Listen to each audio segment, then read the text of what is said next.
श्रीमद्भागवत महापुराण प्रथम भाग षष्ठ स्कंद अतः चतुर्थोध्याय दक्ष के द्वारा भगवान की स्तुति और भगवान का प्रादुर्भाव। हिंदी में अनुवाद। राजा परीक्षित ने पूछा, भगवान आपने संक्षेप से तीसरे स्कंद में इस बात का वर्णन किया कि स्वयंभू मंत्र में देवता, असुर, मनुष्य, सर्प और पशु पक्षी आदि की सृष्टि कैसे हुई। अब मैं उसी का विस्तार जानना चाहता हूँ। प्रकृति आदि कारणों के भी परम कारण भगवान आपने जिस शक्ति से जिस प्रकार उसके बाद की सृष्टि करते हैं उसे जानने की भी मेरी इच्छा है। सूची कहते हैं, शौनक आदि ऋषियों परम योगी व्यास नंदन श्री सुखदेव जी ने राजर्षि परीक्षित का ये सुंदर प्रश्न सुनकर उनका अभिनंदन किया और इस प्रकार कहा। श्री सुखदेव जी ने कहा, राजा, प्राचीन बरही के 10 लड़के जिनका नाम प्रचेता था, जब समुद्र से बाहर निकले तब उन्होंने देखा कि हमारे पिता के निवृत्ति परायण हो जाने से सारी पृथ्वी पेड़ों से घिर गई है। उन्हें वृक्षों पर बड़ा क्रोध आया। उनके तपोबल ने तो मानो क्रोध की आग में आहुति ही डाल दी। बस उन्होंने वृक्षों को जला डालने के लिए अपने मुख से वायु और अग्नि की सृष्टि की। परीक्षित, जब प्रचेताओं ने छोड़ी हुई अग्नि और वायु उन वृक्षों को जलाने लगी, तब वृक्षों के राजाधिराज चंद्रमा ने उनका क्रोध शांत करते हुए इस प्रकार कहा, महाभाग्यवान प्रचेताओं, ये वृक्ष बड़े दीन हैं। आप लोग इनसे द्रोह मत कीजिए, क्योंकि आप तो प्रजा की अभिवृद्धि करना चाहते हैं और सभी जानते हैं कि आप प्रजापति हैं। महात्मा प्रचेताओं, प्रजापतियों के अधिपति अविनाशी भगवान श्री हरि ने संपूर्ण वनस्पतियों और औषधियों को प्रजा के हितार्थ उनके खान पान के लिए बनाया है। संसार में पाँखों से उड़ने वाले चर प्राणियों के भोजन फल पुष्पादि अचर पदार्थ हैं। पैर से चलने वालों के घास तृण आदि बिना पैर वाले पदार्थ भोजन हैं। हाथ वालों के वृक्ष लता आदि बिना हाथ वाले और 2 पैर वाले मनुष्य आदि के लिए धान गेहूँ आदि अन्न भोजन है। 4 पैर वाले बैल ऊँट आदि खेती प्रभृति के द्वारा अन्न की उत्पत्ति में सहायक हैं। निष्पाप प्रचेताओं, आपके पिता और देवाधिदेव भगवान ने आप लोगों को ये आदेश दिया है कि प्रजा की सृष्टि करो। ऐसी स्थिति में आप वृक्षों को जला डालें, ये कैसे उचित हो सकता है। आप लोग अपना क्रोध शांत करें और अपने पिता प्रपितामह आदि के द्वारा सेवित सत्पुरुषों के मार्ग का अनुसरण करें।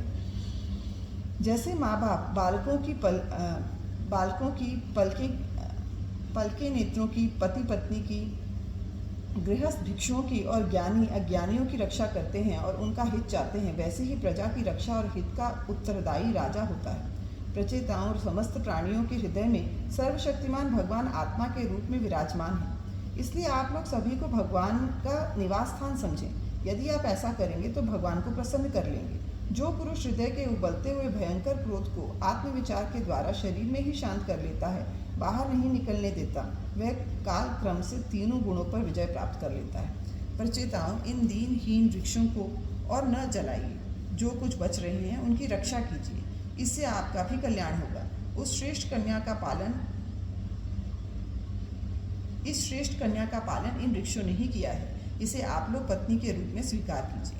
परीक्षित, वनस्पतियों के राजा चंद्रमा ने प्रचेताओं को इस प्रकार समझा बुझाकर उन्हें ब्रह्मलोचा अप्सरा की सुंदरी कन्या दे दी और वे वहां से चले गए। प्रचेताओं ने धर्मानुसार उसका पाणी ग्रहण किया।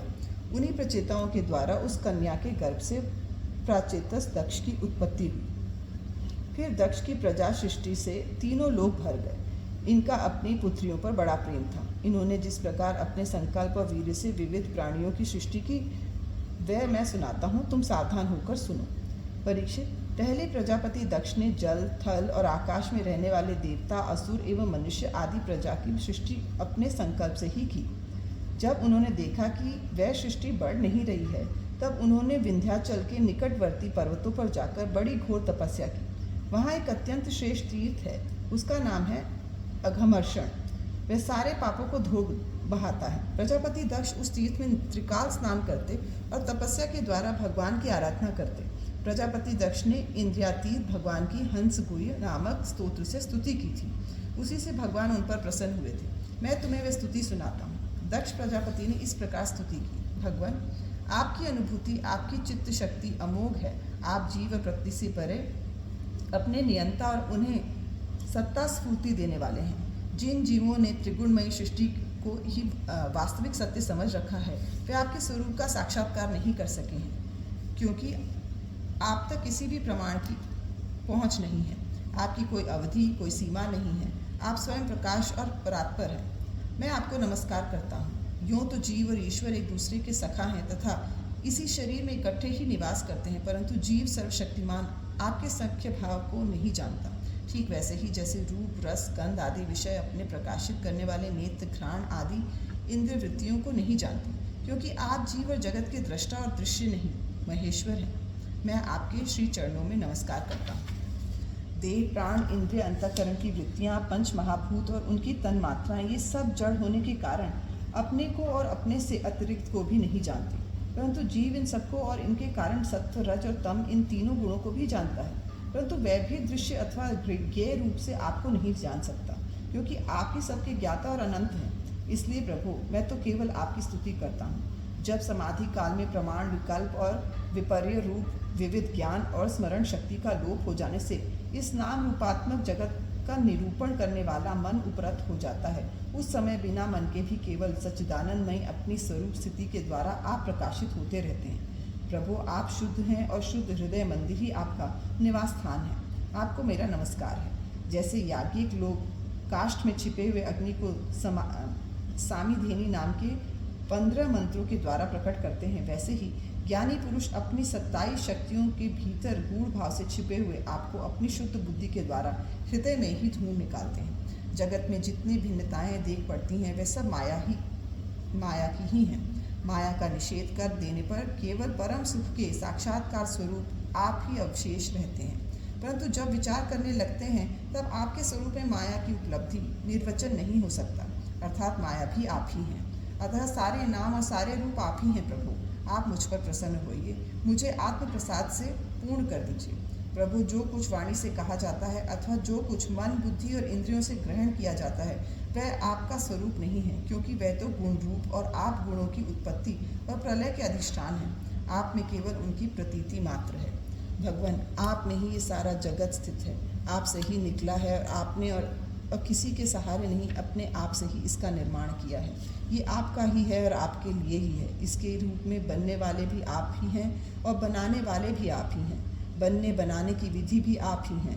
आप ही सबसे काम लेने वाले भी हैं। सबका जब कार्य और कारण का भेद नहीं था, तब भी आप स्वयं सिद्ध स्वरूप से स्थित थे। इसी से आप सबके कारण भी हैं। सच्ची बात तो ये है कि आप जीव जगत के भेद और स्वगत भेद से सर्वथा रहित एक अद्वितीय हैं। आप स्वयं ब्रह्म हैं। आप मुझ पर प्रसन्न हो। प्रभु, आपकी ही शक्तियाँ वादी प्रतिवादियों के विवाद और संवाद एक मत्य का विषय होती हैं और उन्हें बार बार मुँह में डाल दिया करती हैं। आप अनंत अप्राकृत कल्याण गुणगणों से युक्त एवं स्वयं अनंत हैं। मैं आपको नमस्कार करता हूँ। भगवान, उपासक लोग कहते हैं कि हमारे प्रभु पादादि से युक्त साकार विग्रह हैं और सांख्यवादी कहते हैं कि भगवान हस्तपादादि विग्रह से रहित निराकार हैं। यद्यपि इस प्रकार वे एक ही वस्तु को दो परस्पर विरोधी धर्मों का वर्णन करते हैं, परंतु फिर भी उसमें विरोध नहीं है, क्योंकि दोनों एक ही परम वस्तु में स्थित हैं। बिना आधार के हाथ पैर आदि का होना संभव नहीं और निषेध की भी कोई न कोई अवधि होनी ही चाहिए। आप वही आधार और निषेध की अवधि हैं। इसलिए आप साकार निराकार दोनों से ही अविरुद्ध सम पर ब्रह्म हैं। प्रभु, आप अनंत हैं। आपका न तो कोई प्राकृत नाम और न कोई प्राकृत रूप, फिर भी जो आपके चरण कमलों का भजन करते हैं उन पर अनुग्रह करने के लिए आप अनेक रूपों में प्रकट होकर अनेकों लीलाएं करते हैं तथा उन रूपों एवं लीलाओं के अनुसार अनेकों नाम धारण कर लेते हैं। परमात्मन, आप मुझ पर कृपा प्रसाद कीजिए। लोगों की उपासनाएं प्रायः साधारण कोटि की होती हैं, अतः आप सबके हृदय में रहकर उनकी भावना के अनुसार भिन्न भिन्न देवताओं के रूप में प्रतीत होते रहते हैं। ठीक वैसे ही जैसे हवा गंध का आश्रय लेकर सुगंधित प्रतीत होती है, परंतु वास्तव में सुगंधित नहीं होती, ऐसे सबकी भावनाओं का अनुसरण करने वाले प्रभु, मेरी अभिलाषा पूर्ण करो। श्री सुखदेव जी कहते हैं, परीक्षित, विंध्याचल के अघमर्षण तीर्थ में जब प्रजापति दक्ष ने इस प्रकार स्तुति की, तब भक्त वत्सल भगवान उनके सामने प्रकट हुए। उस समय भगवान गरुड़ के कंधों पर चरण रखे हुए थे। विशाल एवं हृष्टपुष्ट 8 भुजाएं थीं। उनमें चक्र, शंख, तलवार, ढाल, बाण, धनुष, पाश और गदा धारण किए हुए थे। वर्षाकालीन मेघ के समान श्यामल शरीर पर पीताम्बर फहरा रहा था। मुखमंडल प्रफुल्लित था, नेत्रों से प्रसाद की वर्षा हो रही थी, घुटनों तक वनमाला लटक रही थी, वक्षस्थल पर सुनहरी रेखा, श्रीवत्स चिन्ह और गले में कौस्तुभमणि जगमगा रही थी। बहुमूल्य किरीट, कंगन, मकराकृति, कुंडल, करधनी, अंगूठी, कड़े, नूपुर और बाजूबंद अपने अपने स्थान पर सुशोभित थे। त्रिभुवनपति भगवान के त्रैलोक्य विमोहन रूप धारण कर रखा था। नारद, नंद, सुनंद आदि पार्षद अनेकों चारों ओर खड़े थे। इंद्र आदि देवेश्वर गण स्तुति कर रहे थे तथा सिद्ध, गंधर्व और चारण भगवान के गुणों का गान कर रहे थे। ये अत्यंत आश्चर्यमय और अलौकिक रूप देखकर दक्ष प्रजापति कुछ सहम गए। प्रजापति दक्ष ने आनंद से भरकर भगवान के चरणों में साष्टांग प्रणाम किया। जैसे झरनों के जल से नदियां भर जाती हैं, वैसे ही परमानंद के उद्रेक से उनकी एक एक इंद्रिया भर गई और आनंद परवश हो जाने के कारण वे कुछ भी बोल न सके। परीक्षित, प्रजापति दक्ष अत्यंत नम्रता से झुककर भगवान के सामने खड़े हो गए।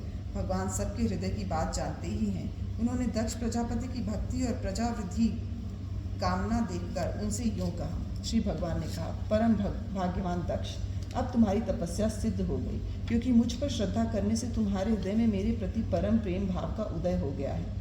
प्रजापति, तुमने इस विश्व की वृद्धि के लिए तपस्या की है, इसलिए मैं तुम पर प्रसन्न हूँ, क्योंकि ये मेरी ही इच्छा है कि जगत के समस्त प्राणी अभिवृद्ध और समृद्ध हों।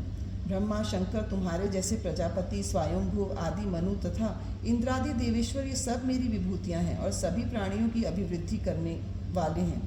ब्रह्मन, तपस्या मेरा हृदय है और विद्या शरीर है, कर्म आकृति है, ये अंग यज्ञ अंग है, धर्म मन और देवता प्राण है। जब ये सृष्टि नहीं थी तब केवल मैं ही था, और वह भी निष्क्रिय रूप में। बाहर भीतर कहीं भी और कुछ न था, न तो कोई दृष्टा था न दृश्य। मैं केवल ज्ञान स्वरूप और अव्यक्त था। ऐसा समझ लो मानो सब और सुषुप्ति और सुषुप्ति छा रही हूँ। प्रिय दक्ष, मैं अनंत गुणों का आधार एवं स्वयं अनंत हूँ। जब गुणमयी माया के क्षोभ से ये ब्रह्मांड शरीर प्रकट हुआ, तब उसमें आयोनिज आदि पुरुष ब्रह्मा उत्पन्न हुए। जब मैंने उनमें शक्ति और चेतना का संचार किया, तब देव शिरोमणि ब्रह्मा सृष्टि करने के लिए उद्यत हुए, परंतु उन्होंने अपने को सृष्टि कार्य में असमर्थ सा पाया। उस समय मैंने उन्हें आज्ञा दी कि तप करो। तब उन्होंने घोर तपस्या की और उस तपस्या के प्रभाव से पहल तुम 9 प्रजापतियों की सृष्टि की। प्रिय दक्ष, देखो, ये पंचजन प्रजापति की कन्या असिकनी है, इसे तुम अपनी पत्नी के रूप में ग्रहण करो। अब तुम गृहस्थोचित स्त्री सहवास रूप धर्म को स्वीकार करो। ये असिकनी भी उसी धर्म को स्वीकार करेगी, तब तुम इसके द्वारा बहुत सी प्रजा उत्पन्न कर सकोगे। प्रजापति, अब तक तो मानसी सृष्टि होती थी, परंतु अब तुम्हारे बाद सारी प्रजा मेरी माया से स्त्री पुरुष के संयोग से ही उत्पन्न होगी तथा मेरी सेवा में तत्पर रहेगी। श्री सुखदेव जी कहते हैं, विश्व के जीवन दाता भगवान श्री हरि ये कहकर दक्ष के सामने ही इस प्रकार अंतर्धान हो गए, जैसे स्वप्न में देखी हुई वस्तु स्वप्न टूटते ही लुप्त हो जाती है।